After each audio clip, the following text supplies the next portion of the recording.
I was muted. Sorry. No,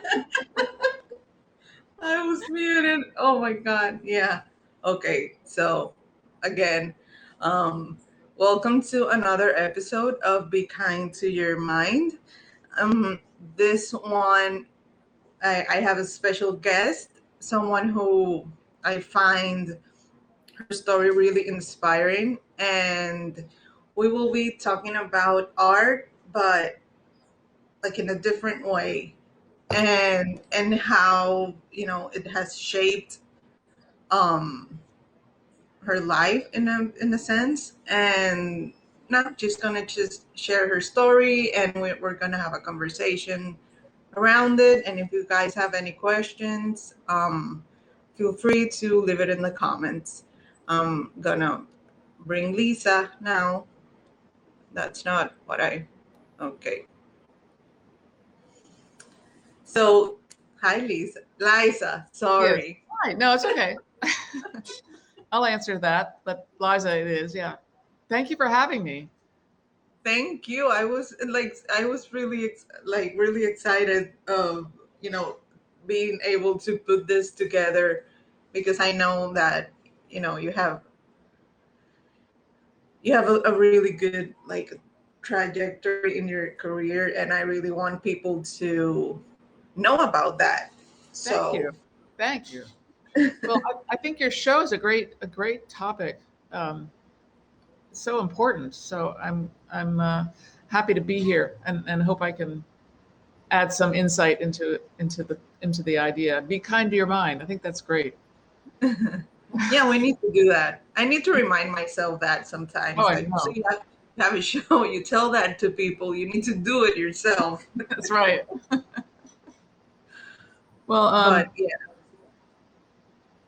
yeah. So I'm a cartoonist and a writer and a visual journalist, and I've worked for the New Yorker magazine for over 40 years, and then in most recent years I've done live drawing and video and sorry visual journalism, and I have a HAPS page as well, so people can see some of the stuff I've done there over the pandemic. I haven't done it recently, but I'll get back to it. I needed a break after the pandemic and the election, so I stopped a little bit of live drawing. But um, I've always been a drawer, somebody who drew from childhood, and when I was around 8 years old, my mother gave me a book of cartoons, and I started tracing them, and they made her smile, and that from then on I was hooked. That I could make somebody happy with my drawings. It was addictive, and so then I drew in high school and then beyond. But um, thinking of this topic that you have for your show in mind, keeping that in mind. Um, I was a painfully shy little girl, and so drawing for me was an escape. It was a way to be by myself and not have to be engaged by other people necessarily. If they saw me drawing, they'd leave me alone, and it was a way to express myself. So I didn't talk a lot, but I could draw and make people smile. I could make people feel something, and that's still the way I am. I'm not shy anymore. I got over it. I think well, drawing I helped me get over it. Yeah, I'm not shy. uh, but I think drawing helped me creating drawings really helped me find myself. I think that can be true for anybody really. Drawing, even if you think you can't draw, it doesn't matter.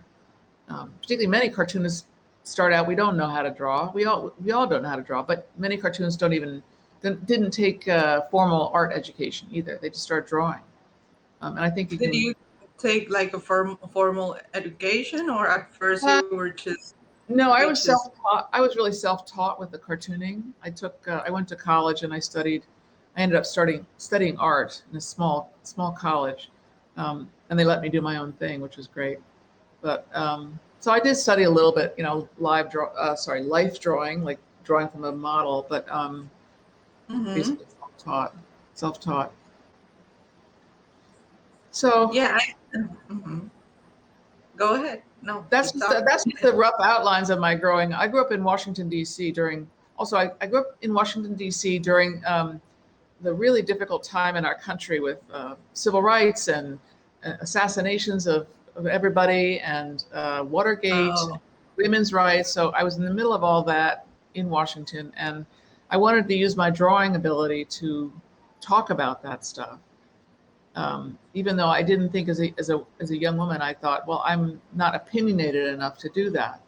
I think that was a gendered way of thinking on my part. It's typical of the times. That oh, all the men, exactly. At the time, yeah, all the men had the editorial cartooning jobs. They had all the journalist jobs. Most of them. There were some women in the business, but they had the opinion writing position. So I didn't think I had a right to try to get that. So, but I looked at the New Yorker, which, if any of your viewers know the New Yorker, it does have political yeah. cartoons, and I set my sights I on think there. I follow the New Yorker specifically for the cartoon. Yeah, and It's you're not always alone. been like Yeah. on point, but at the same time. So you think you had like a so you had like a rough time at first trying to, get a job as a visual journalist or as a cartoonist at that moment? I sort of put away the idea of being a political cartoonist for a newspaper, because I just didn't see a way to get in there, because it was dominated by men, and I just felt like there were too few spots. I just thought I can't compete with that. But then I just kept drawing cartoons, and after college, I got a job at a museum in New York. So I had a day job, and then I started submitting cartoons to the New Yorker, and I sold within a couple years. So there was I don't think there's particularly any gender bias, overt gender bias in cartooning. Different fields have had it, like comics, like the Yeah. animation studios. Animation studios, I think, were really bad. I'm sure they're fine now, or better at least.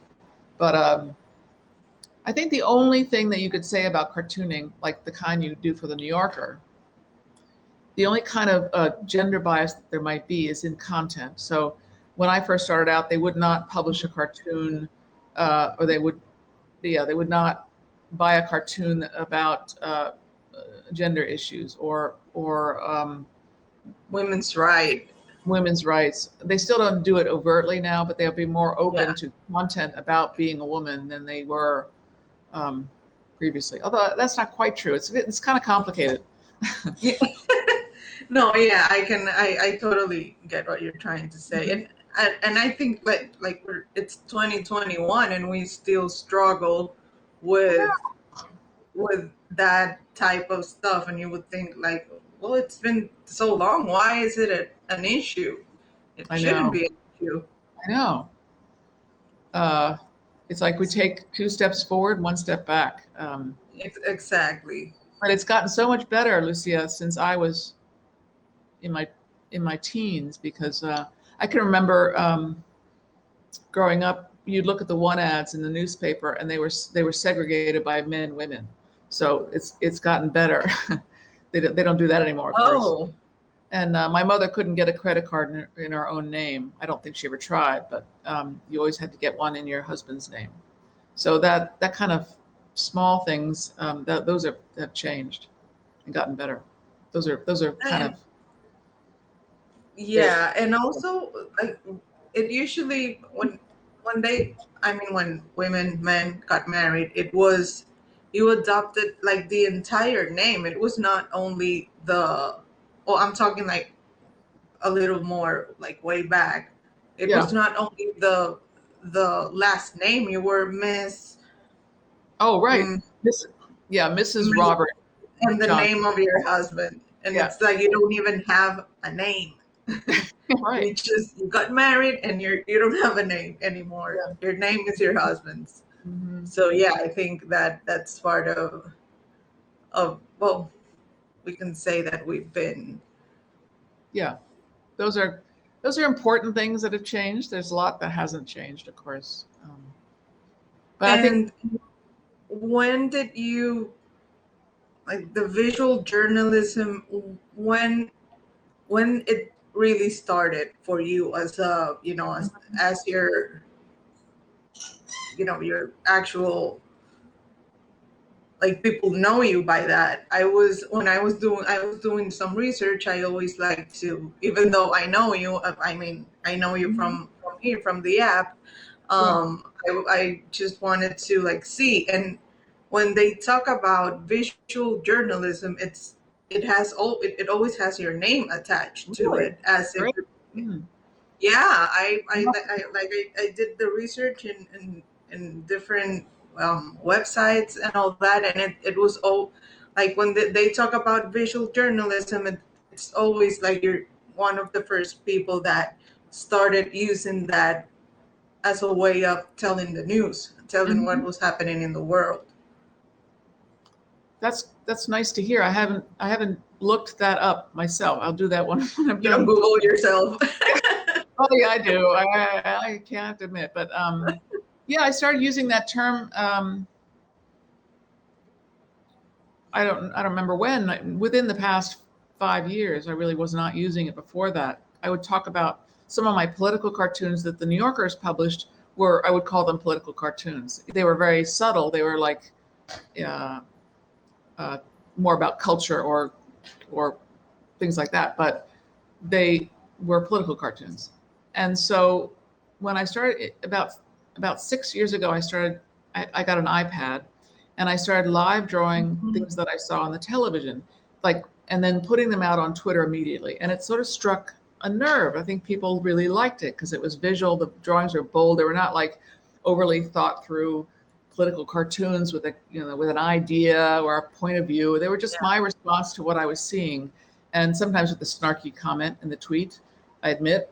But I was watching the State of the Union address that year, and I just started doing it, and it got a lot of a reaction. And so I started doing it on my own just for fun because I enjoyed it, was drawing what I saw. And then it sort of evolved into drawing events, and I would draw conferences about women's rights um, or events. I figured out a way to get to the Academy Awards, and I went there. They let me come in and draw the red carpet and um, draw the people, not only the stars. I try to quickly sketch any famous Oh, person. really? I know, or it's really fun. I have to admit, but I also go. That They sounds tell me super fun. what. Because that sounds really fun. Like you were able It to was. watch everyone on the red carpet and Yeah, just, and draw them and draw the people behind the scenes too, the guys or the women that are touching up the gold statue or vacuuming the carpet or the people making the food. So I got to so that to me is visual journalism, in that I'm able to share something that I'm experiencing and seeing with my audience or with whoever wants to see what's going on at the Academy Awards. And I've done that for the women's marches. I worked for CBS for a while doing that for them, and I went to the women's marches back in 2017 and beyond, and then I went to the inauguration. I went to the White House. So that was fun. That was really fun and interesting, and I felt like I was drawing a different way of looking at the world. I'm not a photographer, and I am a writer, but I don't write about the news so much. It's more like I see it and I draw what I see, and yeah, I think it's even more. We were talking a bit, we were talking a little about that before. That what I really liked of, when you went live, and at that time it was, it was constantly something new, that it was like, oh my God, can it get any worse? Like what, like what's yeah, happened? And the fact that it have you, you know, make comments and do the cartoon was a lot easier than just going to, you know, any newspaper and read an article of something yeah, that, that kind of strikes you when there's subjects or topics that are, no, tough. It makes it easier. It makes it, fun, and in a way, it's. I rather, watch your cartoon and hear your comments about the whatever the news is, that sit and watch, the guy in CNN, and because the news really, they just, at one point, you just feel like it's like a burden, yeah, but exactly it's so true. light when when it's done the way you do it. Thank you. Thanks. Well, I hope. I mean, it is just one view, and I don't. I'm what you call an opinion journalist in that you're seeing mostly my perspective, what I'm seeing or thinking, and then so also you were just referring to what I was doing during the pandemic, which was different, a little bit different because I couldn't go anywhere and live draw anywhere. So I was in my Oh yeah, studio right here. I was in here and drawing with my camera over my hand, my phone over my hand, and just drawing what was going on in the news uh, or in our culture during the pandemic. And it was not like a full idea. It was just me doodling about the healthcare workers or me drawing about people on the front lines or people delivering packages or people dealing with masks. It's all this stuff that was new to us. And as I was drawing, I was just talking about it, like we do on HAPS here. We just talk about stuff. yeah, And exactly. the community really seemed to like it. They said, well, it made me feel connected and talking about what we were all worried about. And then I went into the Black Lives Matter topic and the election. So it was very rewarding to me to have that connection with people because cartooning is really about connection, talking to people. And you're saying what a lot of people are thinking sometimes, so it kind of resonates with a lot of your audience too. Mm-hmm. I hope Like, so. Yeah. I mean, that's the for me that was my impression when you first started doing the live drawings, and in the middle of the pandemic, we weren't able to go anywhere, so it was like this fresh way of seeing things and Mm. having that what you said, that human connection of the person that's doing the cartoon and Mm-hmm. interacting with with the live chat and what they think, and Mm-hmm. it's like being together but we're not. It's True. Very true. Yeah. it's like we're Interesting. sitting in a table talking but we're not. Yeah. I'm looking at the comments now. Speaking of, Yeah, I haven't seen. Hello thank you. People are everyone. giving you awards. That's great. Bo, Foamy, Nice. Um, Sleepy, Anthony. Oh, you have comments from your Facebook. oh, Good hi, to Louise. hear. Oh, yeah. Liza Donnelly, connecting with people during pandemic with live drawing. Yeah, Mhm. yeah, exactly. That's Mhm. that's what that's one way to put it. But I have some you know some material that of the some things that you've done. Mhm. I told you a little bit of what was my story behind doing this show and what I wanted to uh, I don't know, try to do, like Yeah. maybe help one person or make another feel good, Mhm. or we do what we can with the platform that we have in our hands, and this is Yes. my platform, so this is what I do. Mhm. But I mean, some of those you did the drawing here in live on Haps, Mhm. and it was really interesting to see and talk about those topics without the usual heaviness that comes when you dabble into mental health, or of being a survivor, or women being abused, domestic violence, all that are things that during the pandemic also it spiked a lot, the domestic violence Yeah. and all that, because people were recluded, and you're recluded with your abuser. You don't have anywhere to go. It's Yeah. a lot of things happened during the pandemic. I mean, I understand that a lot of people feel that burnout right now, like it's like we're getting out of it, but at the same time it's like, wow, I'm exhausted. Yeah. Like my mind is exhausted. Yeah. And as you said that earlier before we went live, you were talking about how the pandemic, we're emerging and sort of having a big joint sigh of relief, but we're still going to be having a lot of mental health issues because of the pandemic. There'll be an Yeah, explosion. Yeah.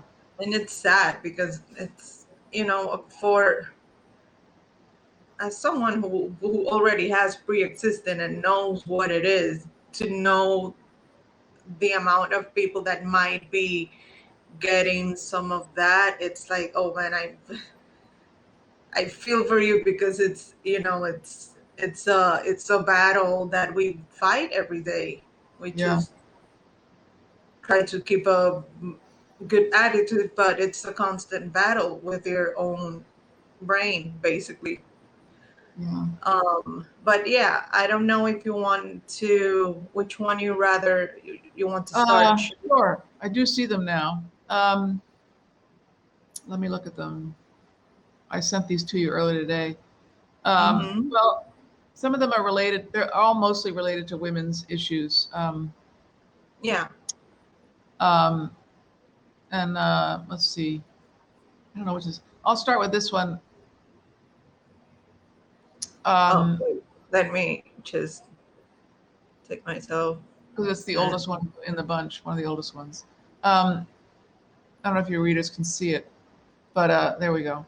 There's two little girls sitting on the floor playing, and one saying to the other, "I can't decide what I'm going to be when I grow up, a good girl or slut." And so that one was done and was very popular on the internet. And it's all about how women are given fewer choices in our mhm. culture. Um, and it's better now, but I think there's still pressure from mostly comes from like advertising and some movies and things like that pressure women to feel like they have to either look a certain way or act a certain way to be able to fit in.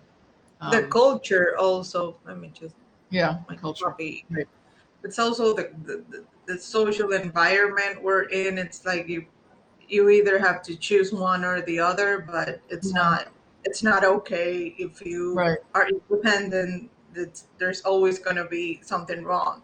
But I right. remember this one because that's the one when I had Oh, the great. hat. Remember, Yeah. I got that in a card, and I was Oh, like, I have that's it. great. I have it Really, there. that's funny. I didn't know which one I sent you, but It yeah, was that's that one. fantastic. I was like, yeah, Um, that's funny but true. and then there was this one is a little more complicated. I did this online, and back in Let me the about 10 years ago, I started to think about women globally, women's rights globally, because I always drew about American women because I figured that's what I am, that's what I know, that's what I could draw about. But then I thought, well, there must be something that I have in common with other women around the world, um, that I could draw about that. I don't have to draw about their lives because I don't understand what it's like to be a woman in Afghanistan. I can't possibly know. Yeah. But so I thought we all have something in common, and unfortunately, it's not so great. Oh, this one's in Italian. Sorry, this was translated. I gave you the wrong one. Yeah, It I was saw and I was translated. like, oh, Lizas Yeah, doing no, other languages. an Italian. No, this great Italian feminist publication translated and published it in their magazine. That's But it says, great. well, what it says is, I can't read Italian, but it says, what do all of us women have in common? We're very diverse. Sorry, we're very diverse. We look different. We act different. We dress differently. We have different colored skin. We're very different. But what do we have in common? Are we all sweet? We have kind. We like to cook. We like to uh, to go shopping, which is all not true, of course. But unfortunately, Yeah. because we aren't all the same. Unfortunately, what we all have in common is that we're underpaid, abused, um, belittled, and raped. That's what we have in common around the world. And of course, it's different And in different. bullied. It's different by degree in different countries. Yeah.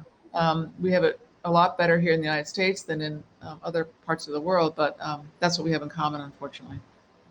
Latin America, I mean, it's a whole other thing. The Yeah, femicide, it actually has a term because it happens so often. And some of those women, and most of them are are really low, from a lower class, and they grow up. And I remember I used to do work, and some, like, it was like social work, and talk to women who had been in, in those type of relationships, and one of them told me, but, like, isn't that how it's supposed to be? Like, your Mhm. husband hitting you, and I was like, no, it's not. I mean, it's not, but that's how that's the way they're raised. And Exactly. it's very common in our countries, especially, that, the macho culture, where the women needs to cook and stay at home and Hmm. shoot babies. like, you can't Right. Well, actually have a I full. mean, yeah, that's so sad. I mean, that's just, I know what you're saying. It was like that in the 50s here, but it's gotten Yeah, better. but to have it right now and to hear someone say that, it's like, Yeah. oh my God, like, you actually chose that, but without knowing that, that's not the way it's supposed to be. Right. But the culture and the society doesn't help either. I mean, Hmm. it's not. I remember that first, when I came out about my abuse, it was like something, like, most people reach out and they were baffled, because they think it's something that happens and you're reading the newspapers, and it will happen to some of that people. Hmm. But when no one ever is, like, outspoken about that, Yeah. and say that I dealt with depression, it was like, what is she doing? Like, what? And I'm like, Yes. yeah, we all do. Half of you do it too. Like, what's the big deal of talking about it? I Yeah. mean, and then if we don't talk about it, you blame us. So Right. you need to choose. That's so brave. I think you're so brave to be open about it. I think that's yeah. It's, I think, in my healing process, it has been part of it. I talk about it. I keep talking. I keep doing this, and it and it feels good. And I feel like, I can at least do something with. I'm stuck with that memory forever, and I didn't choose that. But, I can at least try to help other people. And Exactly. Yeah. Yeah, if you're it helping means other putting a women. show or whatever I can, Well, you're we helping have other women by being open about it. You know, they'll it's like the Me Too movement. The more women that started to exactly. speak up about it, the more we saw it was pervasive. Well, So, I came out at the same time that the Me Too oh, movement started, oh, because it was something that everyone was talking about, and it was the Judge Kavanaugh trial in at those mhm, days, I remember, and I started hearing the opinion of some of my friends, and I was mhm, like, wow, how can you even say that? The usual, oh, she's dying, she's just, she just wants attention. No, who would want attention by yeah, talking about something so, you know wrong? I mean, I would, if I'm gonna make something up, it's gonna be at least fun. Like, why would I make up no, years I of know, abuse to call attention? Doesn't yeah, make sense. So I got triggered by hearing everyone, and I was like, that's it. I'm gonna say it. You either are my friend, or you're just gonna stop hmm, saying those awful things that you say in front of me. hmm, So it was like, but yeah, you can, that, I think Me Too marked a moment, and it also opened eyes to a lot of people, and it opened my eyes to a lot of people that I had around that think other that didn't think, like, oh, that, like, why would your first thought would be she's lying? It's because women are not trusted. Women are women are we're not believed. We're not trusted. Exactly. It's Mhm. and it happens to men too. People think it, no, but men do also suffer from abuse. It's something that happens. It doesn't Right. discriminate. That's But true. yeah, That's true. you can keep. I don't know which one you want to show right now. Um, Hmm. uh, let's see. One And here I don't. mhm. This one is a little bit different. Wait, It's not about abuse or anything. It's more about um, women's right, or so the um, it's a boardroom with mostly men except for one woman, and this is commenting on how we women tend to. I mean, there's been a lot of barriers, obviously external yeah, barriers to doing what we want to do, being where we want to be. Our bodies are not our own, stuff like that. But many times we sabotage ourselves and don't believe in ourselves. So this is a woman saying to herself, and she's sitting like a man. If you notice, she's got her legs. She's not. She's just owning her position in that room with that bunch of men, instead of making herself small and assuming that she's not supposed to be there. So that's what that is about. Trying to discuss that topic. Um, yeah, and I think that resonates with a lot of people, with a lot of women and independent women. That there's nothing wrong with that. no, I mean, We can be any, yeah, we can be anywhere. I yeah. mean, I mean, so many women don't feel like they can be everywhere, um, and they shouldn't be. They're not supposed to be. There's so many restrictions on our movements. In not just, I mean, not so much here in the United States, although it's all psychological, really. Um, Women feeling yeah, but you're they can't go do something. They can't raised go. to. Hmm. Yeah, they can't go on a trip without their husband. They can't. It would be wrong of me to do that as a single woman. And women are not safe if they go out by themselves. They're not able to move about the world on their own because of risk of uh, And you're the one who has to be careful with what you're yeah, wearing, or what you say that might make that would yeah, make the other people think like, why do I have to? yeah, I don't have to, why do I have to be careful? What's the problem? I yeah. mean, I know. but in the last week we had here, I think it must be the most.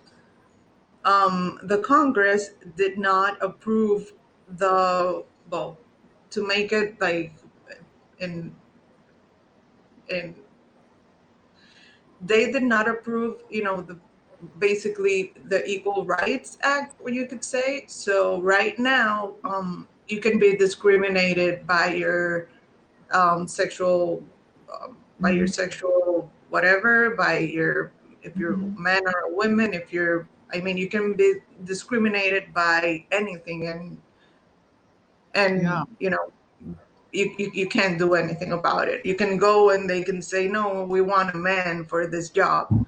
A, yeah. uh, it's our policy, and I can't say anything.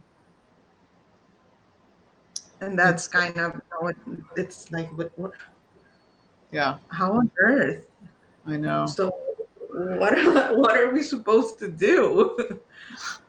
Just But keep pushing. Okay, let me show you another one. This one was done, maybe 6 years ago, and let me. it's a little girl saying to her mother, "Mommy, what did you do in the war on women?"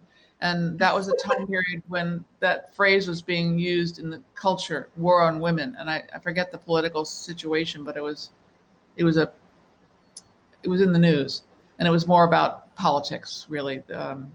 And so I just for me,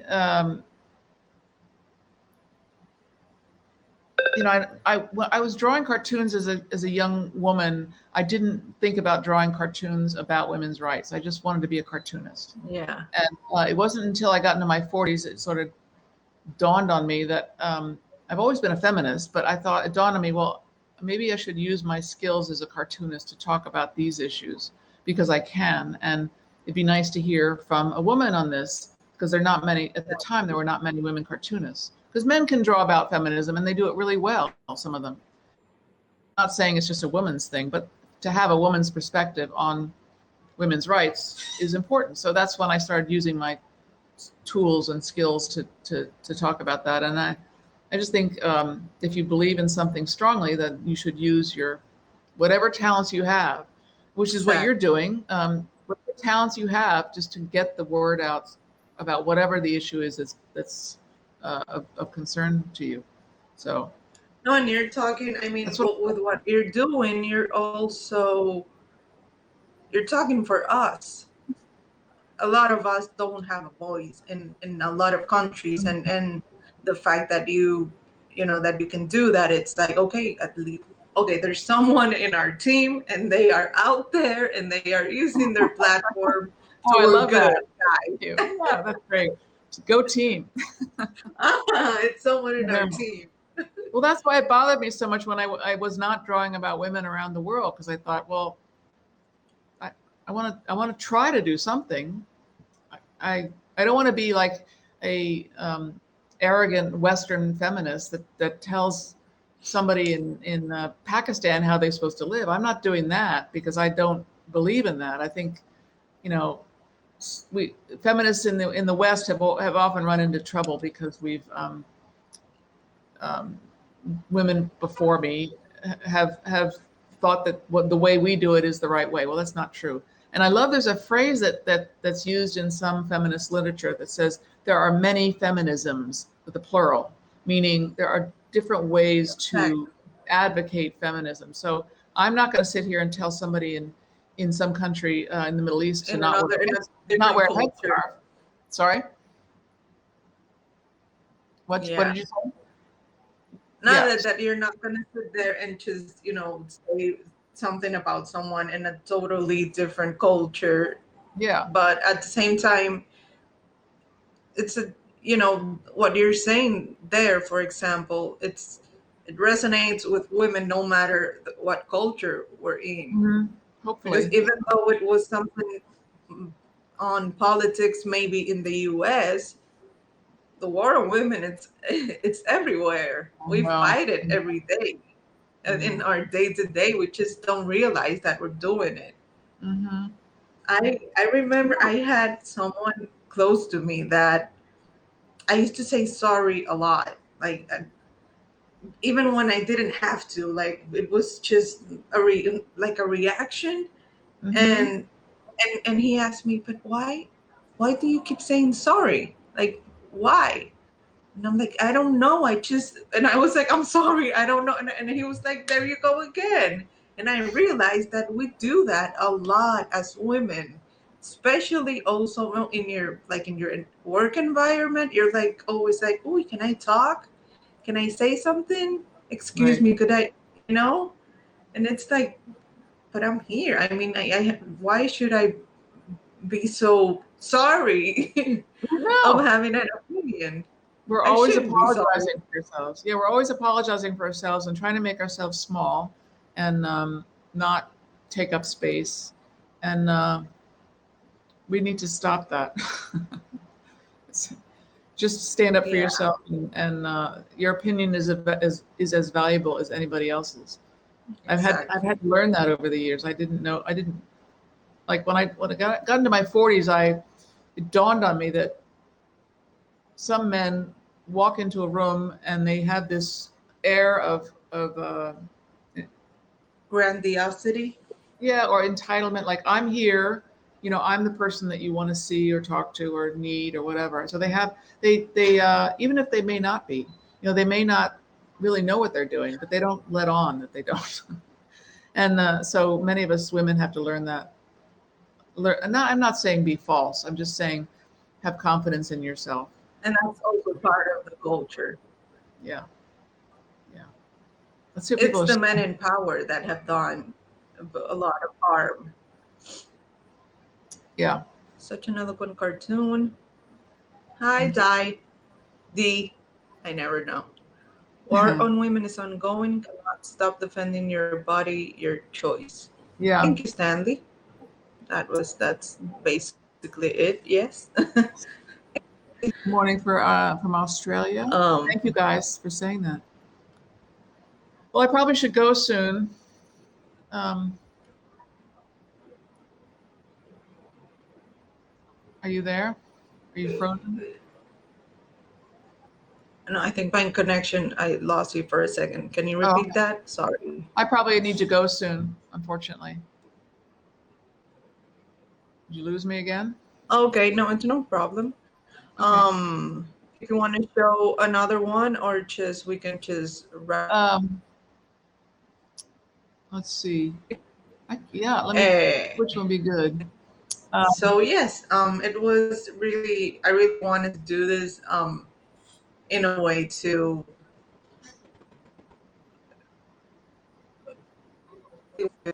You're breaking up. I'm just showing you one more. There's two women talking. Can you hear me? Is it frozen? Can't hear me. Can you hear me? Can you hear me?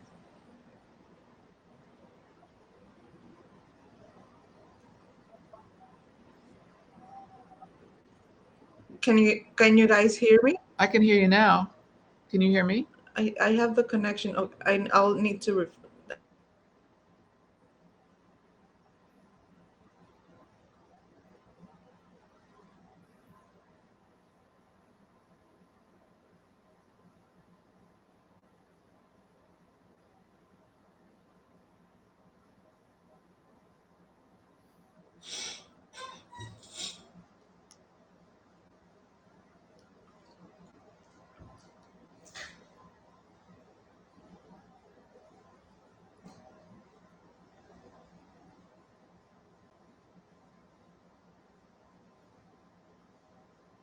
I don't know if any of you guys can hear me. Lucia was frozen for me. Anybody out there? I can keep talking if you guys can hear me. Molly, can you tell me if you hear me and see me? Thank you for the looking at the comments.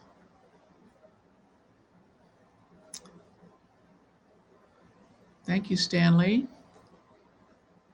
Okay, Molly says she can hear me, so I'll just keep talking until Lucia comes back. This cartoon, if you can see it, this little small one. There, she's coming back. Are you back? Sorry, I got No. kicked out of my own. Now you look much better. You're not all pixelated. That's great. Oh, well, look at that. Let me just. Okay. Sorry.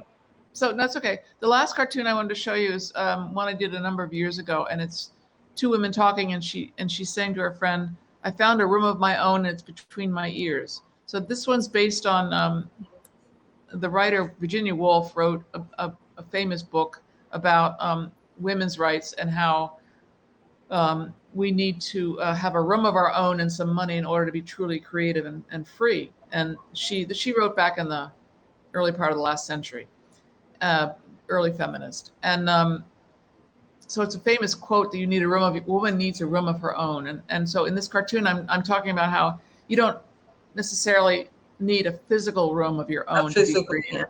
You need to learn the creativity in your mind, and learn the freedom in your mind. I mean, I know we have a lot of restrictions on us as women and people of color, of course, but we're talking about women right now. Um, there are restrictions in the society and the culture, but we can figure out a way to be free in our minds. We have a big step forward, I think. Yeah. There's one that, if you don't mind, that would be No. the last one that I really, really liked. Okay. It's the Everyday of Women's Right. Oh, Can I thank you. put that one? Sure. Yeah. I think that.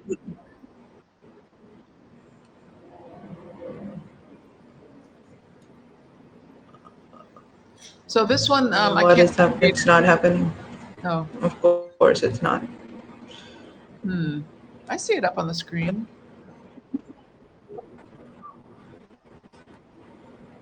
There it is. Okay. I can't read it. It's too small. I'm making a big screen. Okay. But basically, it's the woman, the first woman with the babies, is saying something. I can't really fully read it.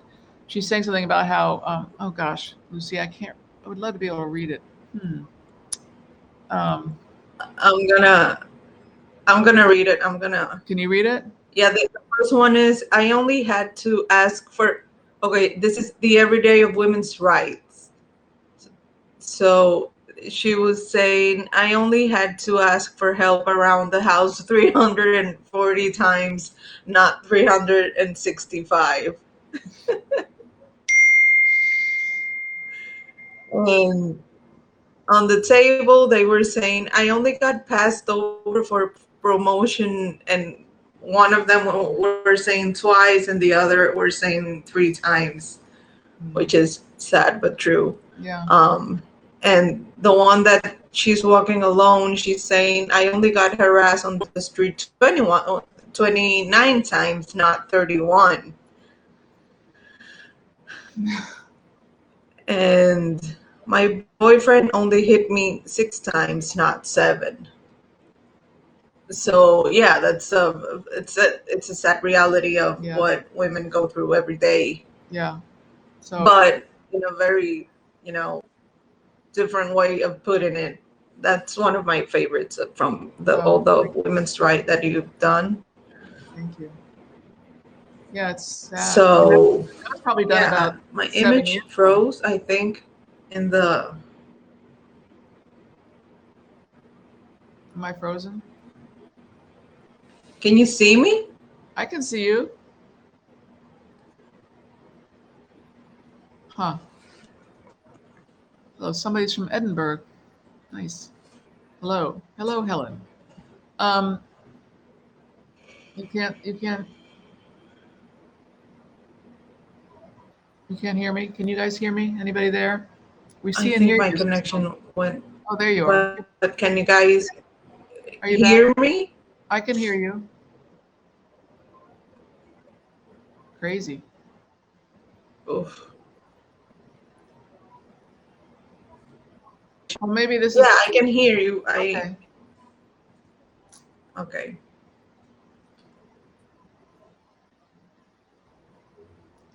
Molly says, I was recently told that I shouldn't be making large sculptures. It wasn't appropriate. Wow, Molly, that's quite something. Yeah. He couldn't explain why it wasn't, though. I assume he didn't like powerful art from females, as it gives us power. Right. Yeah, but it's like it's sad that we still find that. Yeah. Today. But it's the battle, it's the war of women that we have to keep on fighting every single day since we wake up. What you said earlier is it's a daily chipping away at the cultural standards. Yeah. Mm-hmm. Well, thank you for having me, Lucy. I'm gonna head off. Thank you. For having me. This is really great. And I wish you well. I'll see you around on HAPS. You're frozen?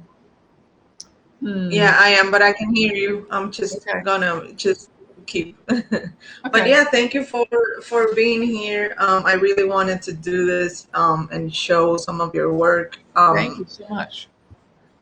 And I hope to see you around too. Yeah, I'm here. Anybody want to follow me on HAPS? I'm going to start broadcasting soon. So. And on Instagram and.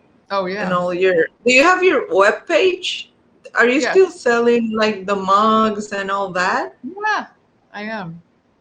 So I have merchandise on my website, LizasDonnelly.com. If anybody wants to go see, I can basically put any of my images on a T-shirt if anybody wants me to. Just contact me. It's very easy. Or a mug. So thank you. Thanks for having me, and I really enjoyed this conversation. So important, and I'm glad that you asked me.